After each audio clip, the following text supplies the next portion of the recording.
실제로 이 영양소의 부족 때문에 기억력이 떨어지고 말이 느려지고 걷는 것까지 이상해지니까 가족들도 치매가 아닌가 하고 병원에 가는 사례가 계속 보고되고 있다고 합니다. 오늘은 굉장히 주변에 흔하지만 의외로 놓치는 영양소인 비타민 B12가 부족할 때 나타날 수 있는 대표적인 증상과 왜 병원에서도 놓치는 경우가 많은지, 그리고 어떤 사람들이 특히 조심해야 하는지 쉽고 현실적으로 설명해 드릴게요. 끝까지 보시면 이게 그냥 피곤한 게 아니었구나 하고 연결되는 분들이 분명히 많으실 겁니다.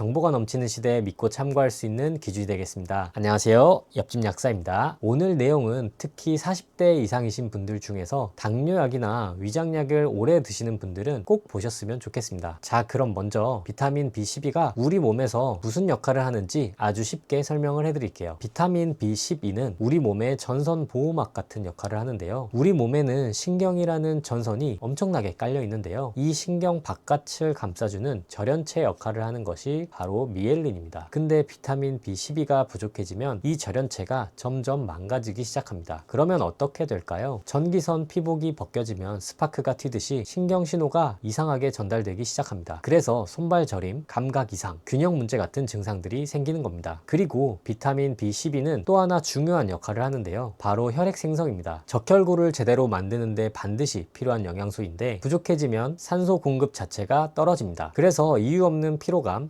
숨참, 무기력함이 나타나는 것이죠. 여기까지 들으면 이렇게 생각하실 수 있습니다. 그럼 그냥 영양제 먹으면 되는 거 아닌가요? 근데 여기서 중요한 포인트가 있습니다. 비타민 B12의 부족은 섭취 문제보다 흡수 문제가 압도적으로 많습니다. 특히 나이가 들수록 위장에서 B12를 흡수하는 능력이 떨어지는데요. 심지어 비타민 B12가 많이 포함되어 있는 육식 위주로 먹는 분들도 부족이 생기는 이유가 바로 이것 때문입니다. 대표적으로 위험한 분들이 다음과 같습니다. 당뇨약인 메트포민을 오래 드시는 분, 위산 억제제를 오래 드시는 분, 위축성 위염이 있으신 분, 채식 위주의 식사를 하시는 분, 50대 이상, 이런 분들은 먹어도 흡수가 잘 안 될 수 있어요. 그렇다면 실제로 어떤 증상이 나타날까요? 첫 번째는 손발 저림입니다. 이게 가장 흔하고 가장 많이 놓치는 증상인데요. 손끝, 발끝이 찌릿찌릿하거나 화끈거리거나 감각이 둔해지는 느낌. 많은 분들이 혈액순환 문제라고 생각하시는데 사실은 신경 자체의 문제일 수 있습니다. 특히 양쪽 손발이 동시에 저리면 비타민 B12의 부족의 가능성을 꼭 봐야 합니다. 두 번째, 이상할 정도로 피곤합니다. 잠을 자도 개운하지 않고 몸이 축 처지는 느낌. 이건 단순 컨디션 문제가 아니라 산소 운반 능력 자체가 떨어지기 때문입니다. 쉽게 말하면 몸 전체가 저산소 상태처럼 되는 것이죠. 세 번째, 자꾸 깜빡깜빡합니다. 단어가 생각이 안 나고 집중이 안 되고 머리에 안개가 낀 느낌. 이걸 단순히 노화라고 생각하는 경우가 정말 많습니다. 근데 실제로 비타민 B12의 부족은 초기 치매처럼 보이기도 합니다. 실제로 해외 논문들을 보면 비타민 B12 부족 환자가 치매로 오진되는 사례도 꽤 보고되고 있습니다. 여기서 진짜 중요한 건 초기에는 회복 가능성이 있다는 겁니다. 그래서 빨리 발견하는 게 중요합니다. 네 번째는 걷는 게 이상해집니다. 균형이 흔들리고 계단이 불안하고 몸이 자꾸 휘청거립니다. 이건 단순히 근력 문제가 아니라 신경 전달 이상 때문일 수 있어요. 특히 눈 감고 서 있을 때 흔들림이 심하면 주의가 필요합니다. 다섯 번째는 우울감이나 예민함입니다. 비타민 B12는 신경 전달 물질 생성에도 관여하는데요. 부족하면 기분이 가라앉고 의욕이 떨어지고 예민해질 수 있습니다. 그리고 여기서 끝이 아닌데요. 조금 더 진행이 되면 얼굴이 유난히 창백해 보이거나 숨이 쉽게 차고 혀가 매끈매끈해지면서 따갑거나 화끈거리는 증상이 나타나기도 합니다. 심한 경우에는 귀에서 삐 소리가 나는 이명 증상을 느끼시는 분들도 있어요. 무서운 건 이런 증상들이 하나하나 보면 너무 흔하다는 건데요. 그렇다면 병원을 가면 바로 알 수 있을까요? 안타깝게도 그렇지 않은 경우가 많습니다. 왜냐하면 일반적인 혈액 검사에서는 정상처럼 나오는 경우가 많기 때문입니다. 쉽게 말해서 혈액 속에 비타민 B12가 있다는 것만 보는 검사이기 때문에 실제로 세포가 그걸 제대로 쓰고 있는지까지 알기는 어렵습니다. 그래서 중요한 게 호모시스테인, MMA 같은 추가 검사입니다. 이 수치들은 몸속 세포가 실제로 비타민 B12가 부족한 상태인지를 더 민감하게 알려주는 지표입니다. 복용법도 정말 중요한데요. 비타민 B12는 흡수가 굉장히 복잡한 비타민입니다. 그래서 위장 흡수 기능에 기능이 떨어지신 분들은 먹는 걸로는 충분하지 않을 수도 있는데요. 이런 경우에는 설화정, 고함량 메틸코발라민 혹은 병원에서 주사 치료를 하기도 합니다. 특히 신경 증상이 이미 시작된 경우에는 조기에 적극적인 관리를 하는 게 중요합니다. 그리고 제품을 고를 때는 형태를 보시는 게 중요한데요. 가장 많이 사용하는 형태는 메틸코발라민, 시아노코발라민인데요. 개인적으로는 신경 쪽의 증상, 손발이 저리거나 우울감, 깜빡깜빡하는 증상은 활성 형태인 메틸코발라민 형태를 더 추천드립니다. 우리 몸은 생각보다 굉장히 정확하게 신호를 보내는데요. 많은 분들이 나이가 드니까 원래 이런가 보다 하고 넘기시는데 몸이 도와달라고 보내는 신호일 수 있어요. 특히 비타민 B12 부족은 오래 방치하면 신경 손상이 완전히 회복되지 않을 수도 있습니다. 오늘 영상이 도움이 되셨다면 구독과 좋아요 부탁드리고요. 더 많은 정보를 제공해드리기 위해 오픈 채팅방을 만들었으니 많은 참여 부탁드릴게요. 시청해주셔서 감사합니다.